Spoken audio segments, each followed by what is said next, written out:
나눈 거니까요. 그렇게 받으시고 또 함께 은혜 가운데 교제하셨으면 좋겠습니다. 이제 말씀 보겠습니다. 예레미야서 2장 4절에서 13절까지 말씀 우리 한 절씩 교독합니다. 야곱의 집과 이스라엘 집 모든 족속들아 여호와의 말씀을 들으라. 나 여호와가 이와 같이 말하노라. 너희 조상들이 내게서 무슨 불의함을 보았기에 나를 멀리하고 가서 헛된 것을 따라 헛되이 행하였느냐. 그들이 우리를 애굽 땅에서 인도하여 내시고 광야고 사막과 구덩이 땅 건조하고 사망의 그늘진 땅 사람이 그곳으로 다니지 아니하고 그곳에 사람이 거주하지 아니하는 땅을 우리가 통과하게 하시던 여호와께서 어디 계시냐 하고 말하지 아니하였도다. 내가 너희를 기름진 땅에 인도하여 그것의 열매와 그것의 아름다운 것을 먹게 하였거늘 너희가 이리로 들어와서는 내 땅을 더럽히고 내 기업을 역겨운 곳으로 만들었으며 제사장들은 여호와께서 어디 계시냐 말하지 아니하였으며 율법을 다루는 자들은 나를 알지 못하며 관리들도 나에게 반역하며 선지자들은 바알의 이름으로 예언하고 무익한 것들을 따랐느니라. 그러므로 내가 다시 싸우고 너희 자손들과도 싸우리라. 여호와의 말씀이니라. 너희는 기띔 섬들에 건너가 보며 게달에도 사람을 보내 이 같은 일이 있었는지를 자세히 살펴보라. 어느 나라가 그들의 신들을 신 아닌 것과 바꾼 일이 있느냐. 그러나 나의 백성은 그의 영광을 무익한 것과 바꾸었도다. 너 하늘아 이 일로 말미암아 놀랄지어다 심히 떨지어다 두려워할지어다 여호와의 말씀이니라. 내 백성이 두 가지 악을 행하였나니 곧 그들이 생수에 거는데는 나를 버린 것과 스스로 웅덩이를 판 것인데 그것은 그 물을 가두지 못할 터진 웅덩이더리니라. 아멘. 이번 선교 컨퍼런스에도 하나님께서 베푸시는 은혜가 참 컸습니다. 참석한 모든 이들이 하나님을 만나는 은혜를 누렸습니다. 그리고 한 가지 더 강하게 느끼게 된 것은 무엇이냐면 정말 마지막 때가 이르렀구나. 예수 그리스도께서 오시고 난 이후의 시대를 우리가 뭐라고 부르냐면 말세라고 부릅니다. 이제 예수님이 다시 오실 날이 점점 가까이 오고 있다라는 거죠. 그래서 최근에 참 많은 선교 단체들이나 기도하시는 분들이나 하나님의 일을 하시는 분들을 통해서 듣게 되는 메시지가 무엇이냐면 이 말세가 가까웠다. 이제 마지막 때가 이르렀다. 주님께서 오실 날이 멀지 않았다라는 그러한 메시지를 많이 듣게 됩니다. 그럴 때 우리에게 드는 한 가지 생각은 무엇입니까? 우리는 잘 준비하고 있느냐라는 거예요. 우리는 잘 준비하고 있는가? 주님이 다시 오신다라면 그때는 심판의 때인데 그때는 정말 마지막인데 돌이킬 기회가 없을 것인데 우리는 그 주님이 오시는 것을 어떻게 준비하고 있는가? 나와 우리 가족은, 나와 우리 교회는 정말 예수 그리스도의 오심을 어떻게 준비하고 있는가? 무엇을 준비해야 하는가? 라는 질문을 우리에게 던져보게 됩니다. 오늘은 제가 불편한 이야기를 좀 나누려고 합니다. 말씀을 전하는 저나 듣는 우리 성도님들 모두가 불편하실 겁니다. 그러나 이 불편한 이야기가 우리를 살리는 이야기이기에 저는 전할 수밖에 없습니다. 그 이야기의 주제는 바로 죄입니다. 우리의 죄, 저와 여러분의 죄. 우리가 죄를 지적받을 때 기분이 좋을 리가 없습니다. 굉장히 기분이 나쁩니다. 그러나 이 죄의 문제를 해결하지 않고는 우리가 하나님 앞으로 나아갈 수 없기 때문에 이 문제는 반드시 해결되어야 하죠. 예레미야는 남유다가 망해가는 시기에 부르심을 받은 선지자입니다. 좋은 시절에 부름을 받은 것이 아니라 부흥하는 시대에 부름을 받은 것이 아니라 망해가는 시대, 그 유다가 역사 가운데 사라지게 될, 바벨론으로 끌려가게 될, 전쟁으로 폐허가 될 그때에 하나님의 부르심을 받은 것이죠. 근데 하나님께서 예레미야에게 굉장히 짓궂으십니다. 어떻게 하시냐면 이스라엘 백성들이 듣기 싫은 소리만 하게 하셨다라는 거죠. 듣기 싫은 소리. 너희들이 예수 믿으면 복 받는다, 구원 받는다, 하나님 믿어서 부자 되라, 병 고쳐라, 이런 말씀만 하는 게 아니라 예레미야는 정반대 이야기들. 너희가 죄지었어, 안 돌아오면 죽을 거야, 이제 바벨론이 쳐들어올 건데 그냥 끌려가, 그것이 하나님의 뜻이야, 이런 굉장히 듣기 싫은 소리들, 이스라엘 백성들이 정말 이해할 수 없는 소리들을 예레미야가 계속해서 외쳤다라는. 그런데 어떻게 합니까? 하나님이 그런 말씀을 주시는 거예요. 이 마지막 시대의 목회자들의 사명이 저는 그것이라고 생각합니다. 하나님의 음성을 듣고 하나님이 주시는 메시지를 전달하는 거. 계속해서 잘 된다 잘 된다라는 체면을 거는 우리가 원하는 우리가 기대하는 그 이야기들을 목회자 입에서 선포해 주는 것이 아니라 사람들의 요구와 원함들에 대해서 그 이야기를 해주는 것이 아니라 하나님이 지금 뭐라고 말씀하시는가, 그것이 듣기 싫다 할지라도 성도들의 마음에 짐이 된다 할지라도 목회자에게도 그 말씀을 전하는 것이 부담이 된다 할지라도 하나님이 원하시면 해야 하는 것, 그것이 바로 목회자들에게 주어진 사명이다라고 생각을 합니다. 우리가 예레미야 말씀을 묵상하게 됩니다. 2달 동안이요.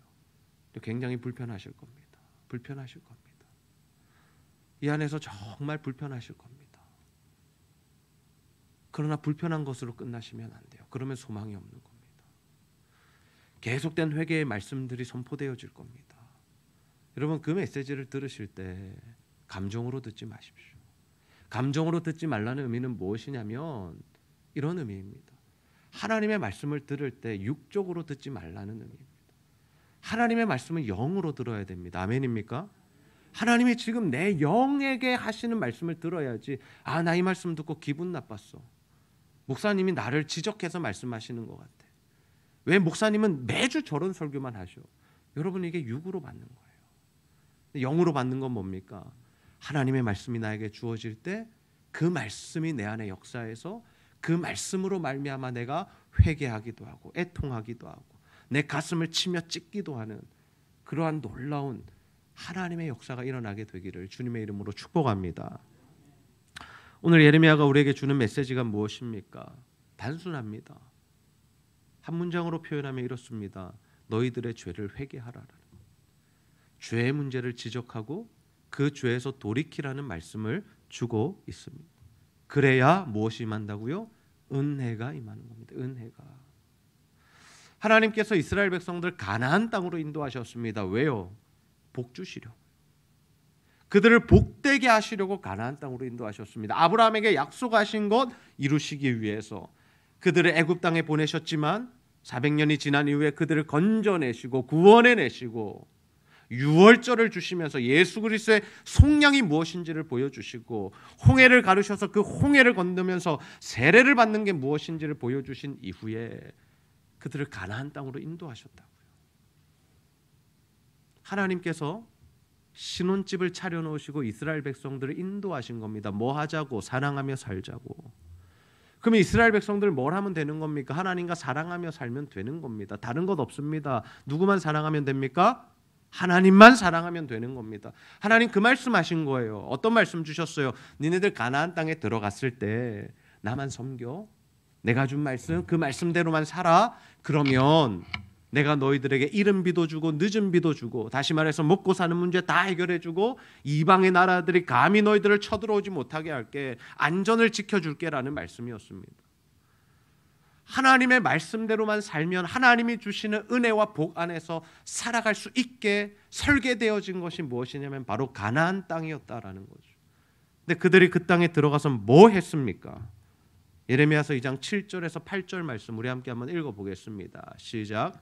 내가 너희를 기름진 땅에 인도하여 그것의 열매와 그것의 아름다운 것을 먹게 하였거늘 너희가 이리로 들어와서는 내 땅을 더럽히고 내 기업을 역겨운 것으로 만들었으며 제사장들은 여호와께서 어디 계시냐 말하지 아니하였으며 율법을 다루는 자들은 나를 알지 못하며 관리들도 나에게 반역하며 선지자들은 바알의 이름으로 예언하고 무익한 것들을 따랐느니라. 아멘. 지금 하나님께서 예레미야를 통해서 이스라엘 백성들 주시는 말씀이 뭐냐면 내가 너희들 사랑해서 이 땅을 줬고 기름진 것 먹였고 약속한 대로 복을 줬는데 너희들은 왜 역겨운 짓을 하느냐라는 거죠. 이 역겨운 짓이 뭡니까? 우상을 섬긴 겁니다. 하나님만 바라보고 하나님만 사랑하고 하나님 말씀대로만 살면 이 관계가 유지된다라고 분명하게 말씀하셨는데 이스라엘 백성들이 들어가서 한 일, 죄송합니다 이렇게 표현합니다. 한 짓거리가 무엇입니까? 우상을 섬긴 겁니다. 우상이 뭡니까? 그들이 왜 우상을 섬깁니까? 그 땅의 원리대로 복을 받겠다라는 거죠. 그 땅에 거했던 사람들이 우상을 섬겨서 복을 받는 그러한 모습을 보면서 우리도 우상 섬겨서 복 받자라고 한 겁니다. 근데 여기에 누가 열애가 없습니까? 종교 지도자들 열애가 없습니다. 제사장도 타락했습니다. 율법을 가르치는 자들이 하나님의 말씀을 알지 못했다라고 합니다. 선지자들이 뭘 이야기합니까? 하나님의 말씀을 대언해야 되는데 바알의 이야기를 하고 있다라는 거죠. 어떻게 하면 니네들이 복 받을 수 있는지, 어떻게 하면 니네들이 잘 살 수 있는지, 돈 많이 벌 수 있는지 그 이야기하고 있었다라는 겁니다. 누가요? 그 시대의 목회자들이요. 그 시대의 목회자들이요. 총체적인 난국이죠. 종교 지도자들도 타락했고 성도들도 타락했고 전부 다 뭐에 이끌리는 삶을 살고 있는 겁니까? 우상에 이끌리는 삶을 사는 거죠. 여러분, 우상이 다른 게 아닙니다. 제가 우상 숭배가 뭐라고 설명드렸죠? 하나님보다 사랑하는 것, 그리고 하나님만큼 사랑하는 게 우상인 겁니다. 내가 불교를 믿는다고 우상 섬기는 거 아닙니다. 내가 다른 종교를 따른다고 우상 섬기는 거 아닙니다. 그것도 우상이죠. 근데 하나님께서 궁극적으로 우상을 섬긴다라고 말씀하실 때는 뭘 지적하시는 거냐면, 우리가 하나님만큼이나 또는 하나님보다 더 사랑하는 것들이 있을 때 그것을 우상 숭배라고 말씀하신다라는 거죠. 이스라엘 백성들이 우상 숭배한 결과가 무엇이었습니까? 하나님께서 그들을 가나안 땅에서 토하여 내시는 겁니다. 왜? 역겨워서요. 여러분, 우리가 음식을 먹고 비위가 상하면 어떻게 합니까? 토를 하죠. 왜? 역겨우니까요. 지금 하나님께서 이스라엘 백성들 그렇게 말씀하시는 거예요. 내가 사랑해서 안았고 내가 사랑해서 가나안 땅 인도했는데 이 자들이 하나님을 섬기지 않고 우상을 섬기니까 하나님 역겨우신 거예요. 토하여 내신 겁니다. 가나안 땅에서 쫓아내 버리시는 거예요. 왜? 하나님의 집, 신혼집이니까. 결혼 생활로 설명해 보겠습니다. 우리가 예수를 믿는다는 건요, 그냥 예수 믿었으니까 구원받는 그 구원 열차 티켓 얻었다, 천국 들어가는 자격증 얻었다라고 생각하시면 안 됩니다. 우리가 구원을 받았다라는 것은 무엇이냐면 하나님 안에서 살아가는 삶이 시작되었다라는 겁니다. 아멘입니까? 그것이 신앙생활인 겁니다.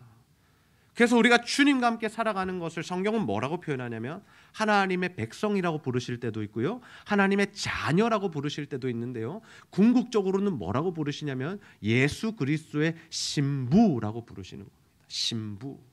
열처녀의 비유, 혼인잔치의 비유 다 등장하는 이유가 무엇이냐면 하나님께서 자신의 아들 예수 그리스도를 우리의 신랑 삼으셨고 교회된 우리, 몸된 우리들을 신부 삼으셨다라는 거죠. 여러분, 결혼을 했습니다. 어떻게 살아야 됩니까? 한 남자와 한 여자가 결혼을 합니다. 그러면 서로가 누구만 사랑해야 되죠? 누구만 사랑해야 됩니까? 어려운 질문입니까? 자신의 배우자만 사랑하는 겁니다. 왜요? 결혼했으니까요. 그게 결혼의 의미인 겁니다. 한 몸을 이룬다는 거는요, 이제는 나와 당신이 하나 된 것이고, 그래서 나와 당신만이 서로가 사랑할 수 있다라는 겁니다. 누구 안에서? 예수 그리스도 안에서요. 그런데요, 결혼을 해놓고 아내가, 신부된 자가 다른 남자를 만나러 갑니다. 손잡고 데이트를 합니다. 키스를 합니다. 그 집에서 자고 나옵니다. 여러분, 그것을 무엇이라고 합니까? 불륜이라고 하죠. 간음이라고 하죠. 근데 남편이 뭐라고 하는 거예요? 돌아와라. 그러지 마라. 내 마음이 너무 아프다. 제발 돌아와라. 너의 신랑은 나야. 너의 남편은 난데 왜 다른 남자와 그렇게 놀아나니? 그러지 마. 제발 돌아와. 돌아오기만 하면 돼. 하나님께서 지금 이스라엘 백성들에게 이 메시지 던지는 거예요. 너 나랑 결혼했잖아. 너 내 백성이잖아. 내가 너 사랑하고 너가 나 사랑하기로 했잖아. 근데 왜 우상 섬겨 바알을 따르니, 세상을 따라가니? 왜 그것으로 만족을 얻고 그것으로 기뻐하고 왜 그것으로 자꾸 즐거워하는 거야? 그러지 마. 돌아와. 제발 돌아와. 여러분, 선지서가 전부 다 그 말씀입니다. 제발 돌아오라고. 너랑 나랑 사랑해야 되는데 왜 자꾸 다른 거 붙들고 사냐고. 그거 아니잖아. 여러분, 이 말씀이 나를 향한 메시지로 들리십니까? 우리는 그런 삶 안 살고 있나요? 우리는 정말 하나님만 사랑합니까? 나를 구원하신 주님만 바라보고 살아가고 있습니까? 그분으로 인해서 만족하고 행복해하고 기뻐하고 가슴이 터질 것 같고 그런 삶을 살아가고 계십니까? 여러분, 우상 숭배가 다른 것이 아니죠. 하나님보다 더 사랑하는 것이 있으면 우상 숭배인 겁니다. 근데 남편이 어떻게 해요? 참다 안 되니까 쫓아내는 겁니다. 집에서 너 나가. 그래서 유다가 망하는 겁니다. 이스라엘이 망하는 거고요. 그게 뭐냐면 바로 심판인 겁니다. 슬피 울며 이를 간다는 것이 바로 이것입니다. 왜요? 남편에게서 쫓겨났으니까, 남편과의 관계가 끊어졌으니까요. 내가 남편과 관계를 맺고 있을 때에만 그 사랑과 은혜를 받을 수 있는 거죠. 왜요? 남편은 당연히 아내를 사랑하고 책임지는 존재니까요. 근데 지금 그게 안 되는 거잖아요. 쫓겨나는 겁니다. 그게 지옥인 겁니다. 여러분, 따로 불에 들어가야 뜨거워야만 지옥이 아니라 하나님과의 관계가 끊어지는 것이 지옥인 겁니다. 여러분, 이 말씀을 좀 무겁게 받으시기를 바라요. 우리는 어떻습니까? 신랑 대신 주님 안에 거하고 있습니까? 주님만 사랑하고 있습니까? 우리 안에 이 우상 숭배의 죄가 해결되지 않으면요, 하나님의 은혜가 절대로 임하지 않습니다. 제발 주 뜻대로 살지 않으면서 복 달라고 기도 좀 하지 마십시오. 제발요. 제발 하나님 말씀은 전혀 관심도 없고 이 말씀대로 살 마음도 없으면서 하나님 왜 내 기도는 들어주시지 않냐고, 왜 내 인생은 이렇냐고, 내 길은 왜 이렇게 막막하냐고, 왜 우리는 가난해야 되냐고, 왜 나는 아파야 되냐고, 그런 말씀 좀 하지 마십시오. 남편 품에 돌아가야 복을 누리는 거죠. 남편이 치료하는 겁니다. 남편이 은혜를 입히는 겁니다. 남편이 사랑해 주는 겁니다. 자꾸 다른 데서 사랑을 얻으려고 하지 마시라는 뜻입니다. 그게 우상 숭배라는 겁니다. 우리는 하나님 안에만 거할 때 그분 안에서 생명을 누리게 됩니다. 생명의 열매들은, 성령의 열매들은 주님 안에 거할 때만 우리에게 임한다라는 거죠. 그러면 이 우상 숭배가 과연 뭐냐라는 거죠. 우리는 어떤 우상 숭배에 빠져 있을까요? 그럼 다 예배 드리러 오시고 교회 다니시고 하나님 믿는다 생각하시고 구원받았다 생각하시잖아요. 우리는 어떤 우상을 섬기고 있냐고요. 왜 이 말씀 앞에 우리가 찔림을 받아야 하냐고요. 그 이유가 바로 여기에 있습니다. 우리가 섬기는 신은 다름 아니라 물질이라는 신, 돈이라는 신, 만몬이라는 신입니다. 주님이 뭐라고 말씀하셨는 줄 아세요? 나와 재물을 겸하여 섬길 수 없다라고 말씀하셨어요. 나와 이슬람을 겸하여 섬길 수 없다. 나와 부처를 겸하여 섬길 수 없다. 이런 말씀을 하신 적이 없으시고요. 나와 재물을 겸하여 섬길 수 없다라고 말씀하신 이유가 있습니다. 왜? 사람들이 하나님만큼이나 높여놓은 가치가 뭐냐면 바로 돈, 만몬, 재물이기 때문입니다. 부자 청년이 주님께 왔다가 슬픈 기색을 하며 근심하며 돌아갔던 이유가 뭡니까? 네 가진 재물 다 팔아서 가난한 자들 나눠주고 나 따라오라고 하니까 근심이 되는 겁니다. 하나님 말씀도 지켰고 십계명도 지켰고 열심히 살았고 말씀도 읽었고 묵상도 했고 기도도 했고 성경 암송도 했고 금식도 다 했는데 뭐가 포기가 안 되는 거예요? 돈이 포기가 안 돼. 돈이 포기가 안 되는 겁니다. 왜요? 그게 내 안에 하나님으로 자리 잡고 있으니까. 솔직히 우리가 어떤 결정을 내릴 때 어떤 걸 근거로 결정 내리세요? 하나님의 말씀이에요? 돈이에요? 하나님이 우리에게 무언가 말씀하실 때 어떤 생각에 빠지세요? 내가 이거 하면 이익일까? 이익이 되지 않을까? 돈이 얼마나 드는 일일까? 내가 이때까지 벌어놓은 거 아까운데 혹시 그런 생각 안 하십니까? 진짜로 하나님 딱 말씀하시면 말씀하시는 대로 그렇게 순종하고 계십니까? 지금 우리 마음에 뭐가 더 높냐고요. 뭐가 더 중요한 문제냐고요. 우리는 주로 돈이 되는 쪽을 선택합니다. 솔직히 말해서요. 그렇잖아요. 우리 자녀들 왜 교회 안 나오고 학원 가 있습니까? 왜요? 그래야 좋은 대학 가고 좋은 취직하고 잘 먹고 잘 살 수 있으니까 학원 보내는 거 아닙니까? 시험 성적이 높아야 되니까요. 세상이 말하는 좋은 대학에 가야 하니까요. 왜 취직해가지고 어려워합니까? 하나님의 말씀대로 살지 못하는 겁니까? 살아남아야겠으니까요. 이 돈 받아야 내가 사니까요. 하나님 말씀은 온데간데 없는 거죠. 생존이 더 먼저가 되는 거죠.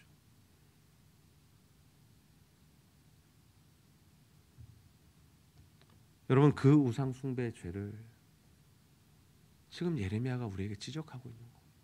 아니요, 하나님이 오늘 우리에게 지금 말씀하고 계신 겁니다. 이제는 돌아와라. 이제는 돌이킬 때가 되지 않았냐. 이제는 좀 돌아와라. 주님 지금 우리에게 말씀하시는 겁니다. 여러분, 우상이 뭡니까? 우리 예레미야서 2장 13절 말씀 한번 읽어보겠습니다. 시작.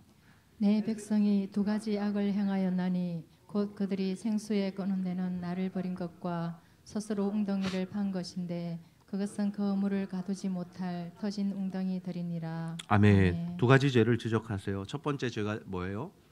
그들이 생수의 근원되는 나를 버렸대. 하나님 버린 겁니다. 생수의 근원이 하나님이신데 하나님 안에 가야 우리가 살아나는데 그 하나님을 버린 거예요. 왜? 하나님 없이도 살 수 있다 생각했거든요. 하나님 없이도 살 수 있다 생각했거든요. 여러분, 정말 하나님 은혜로 살아가고 계신가요?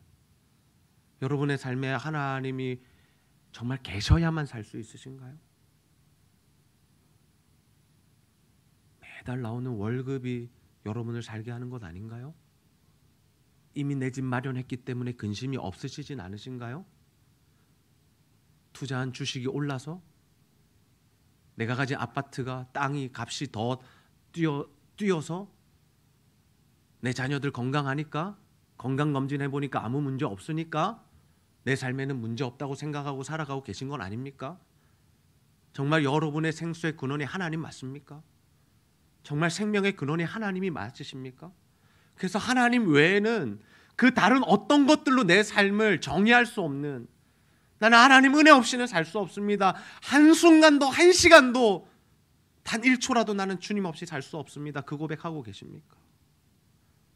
오늘 집사님의 기도처럼 우리 코와 입에서 호흡을 잠시라도 멈추시면 우리는 죽을 수밖에 없는 존재인데, 나에게 호흡을 주시고 생명을 허락하신 그 주님을 내 생명의 근원으로 삼고 살아가는 은혜가 저와 여러분에게 있으시기를 주님의 이름으로 축복합니다.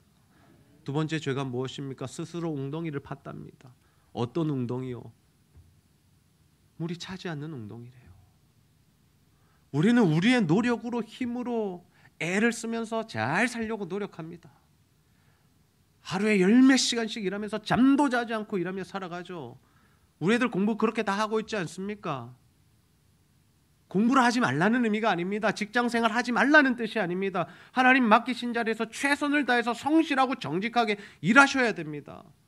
그런데 왜 그것을 자신의 자랑으로 삼고 왜 그것을 자신의 삶의 이유로 삼으시냐는 거죠.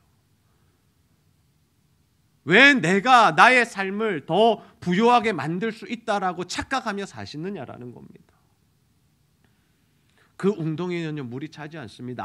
아무리 쏟아부어도요, 깨어져 있기 때문에, 틈이 갈라져 있기 때문에 물이 흘러버리고 빠져버리는 거죠. 이게 무슨 말씀이냐면요, 하나님 말씀 안에 거하지 않으면요, 쇠가 빠지게 살아도 은혜를 입지 못한다라는 거예요. 하나님 은혜가 임하지 않습니다. 내 삶을 한번 돌아보십시오. 내 삶에 하나님의 은혜가 지금 흘러가고 있는가? 아니면 잘 살고자 노력은 하는데 정말 안 되는 인생을 살아가고 있는가? 제가 말씀드리는 것은 더 부자되고 그 의미가 아니라요, 정말 내 삶에 하나님의 일들이 일어나고 있느냐를 좀 점검해 보시라는 겁니다.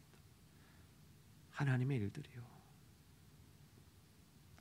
내가 원하는 인생 살려고 하는 게 우상 숭배고요, 세상이 말하는 성공 쫓아가는 게 우상 숭배고요, 하나님과 돈을 자꾸 저울질하는 게 우상 숭배고요, 하나님보다 돈을 더 신뢰하는 것이 우상 숭배래요. 그 우상을 버리라고 지금 말씀하고 있는 겁니다. 여러분, 주님의 뜻이 아니라면 그 자리에 멈출 수 있는 우리 성도님들 되시기를 소원합니다. 멈추셔야 돼요. 더 이상 가면 안 돼요. 더 이상 가시면 안 돼요. 점검하십시오. 우리는 멈추면 진다고 생각합니다. 멈추면 내 인생이 망한다고 생각합니다. 여기서 멈출 수 없어서 간다라고 이야기하십니다. 아니요, 멈추셔야 돼요. 진짜 이 길이 맞는 길인지 하나님이 원하시는 길인지 다시 물으셔야 됩니다. 다시 물으셔야 됩니다. 다시 물으셔야 됩니다. 다시 물으셔야 됩니다. 확인하셔야 됩니다. 확인되지 않으면 멈추십시오. 사업이 망해도 좋습니다. 몸이 아파도 좋습니다. 모든 것이 무너져도 좋습니다. 그러나 우리가 멈추어야 될 이유, 하나님 뜻을 다시 확인해야 될 이유가 어디에 있습니까? 하나님과의 관계가 끊어진 것이 지옥이기 때문입니다. 아멘입니까? 왜 그 지옥을 선택하시면서 그 길을 계속 하시느냐고요. 왜 하나님과의 관계는 끊어져 있는데 이 세상에서의 삶이 아무런 문제 없어 보이니까 그것이 복받은 인생이라 생각하면서 사시느냐고요. 곳곳에서 어려운 이야기들이 들려옵니다. 성도들의 아픈 소식들이 들려옵니다. 사업의 어려움의 소식들이 들려옵니다. 첫 번째 드는 생각 무엇인 줄 아십니까? 하나님 은혜 베풀어 주시옵소서. 근데 묵상하며 기도할수록 드는 마음이 무엇인 줄 아십니까? 하나님 그 사건 복음의 사건으로 만나게 하옵소서. 여러분 아파서 주님 만나는 게 은혜 아닌가요? 여러분 사업이 힘들어서 주님 만나는 게 더 은혜 아닙니까? 내 자녀가 말 잘 들어서 그냥 기쁘게 사는 것보다 말 안 들어서 주님 앞에 기도할 수밖에 없는 것, 주님을 의지할 수밖에 없는 것, 생수의 근원이신 주님께로 들어올 수밖에 없는 것이 은혜 아니냐고요.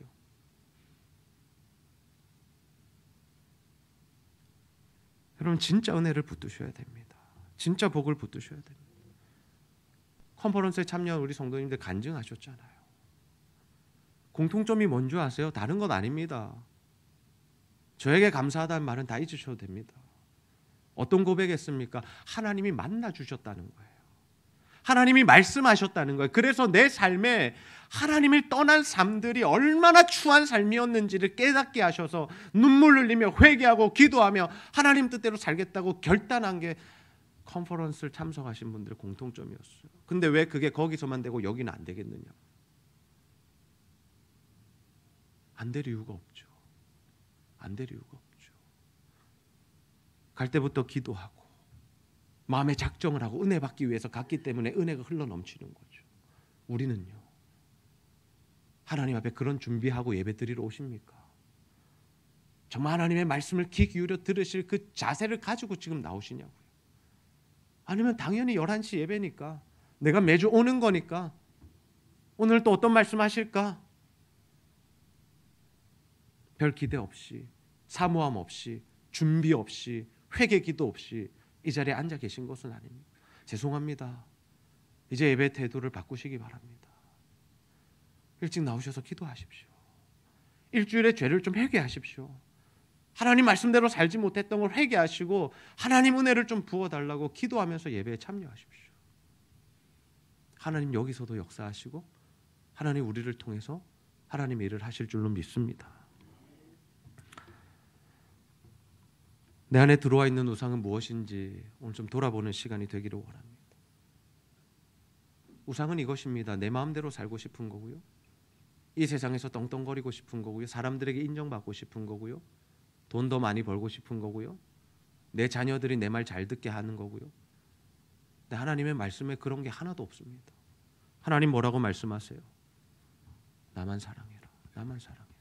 나만 사랑해. 네 꿈과 계획 다 버리고 제발 내 꿈과 내 계획대로 좀 살아줄 수 없겠니? 주님 말씀하시는 거예요. 여러분 가정을 천국으로 이루시라는 뜻이 뭔지 아세요? 다른 사람들이 은혜 받아서 나에게 잘 맞춰주는 삶을 사는 게 천국이 아니라요. 내가 죽어서 내가 다른 이들을 섬기는 삶을 사는 것이 천국입니다. 남편을 사랑하지 못했고 남편을 존경하지 못했고 주님 말씀대로 머리로 삼지 못하신 분들 회개하십시오. 남편들 기고만장할 필요 없습니다. 무슨 말씀 주셨습니까? 아내를 위하여 예수 그리스도께서 교회를 위하여 죽으셨듯이 사랑하라고 하셨습니다. 여전히 자존심 세우시고 여전히 집안일 하는 거는 내 일 아니라 말씀하시고 이건 당연히 여자애가 해야 된다라고 말씀하시는 분들 회개하셔야 돼요. 자꾸 다른 데로 눈 돌리시고 마음을 주시는 분들 회개하셔야 됩니다. 아내를 사랑하되 죽기까지 사랑하고 젊었을 때 만났을 때 그 사랑하는 그 마음이 나이 들어서 사라지고 우정으로 산다는 게 아니라 더 깊은 사랑으로 더 성숙한 사랑으로 더 주님의 사랑으로 사랑하셔야 돼요. 자녀들요, 우리 뜻대로 키우지 맙시다. 늘 부딪히는 게 그거잖아요. 우리가 기대하는 바와 자녀들의 모습이 다를 때. 저도 우리 딸들에 대한 그런 마음들이 있어요. 아이고, 쟤들은 왜 저럴까? 당연히 어리니까요. 근데 컨퍼런스 다녀와서 큰딸이 편지를 썼어요. 북한에 있는 애들에게. 성경 말씀, 하나님이 이 말씀이 너무 이런 표현을 쓰더라고요.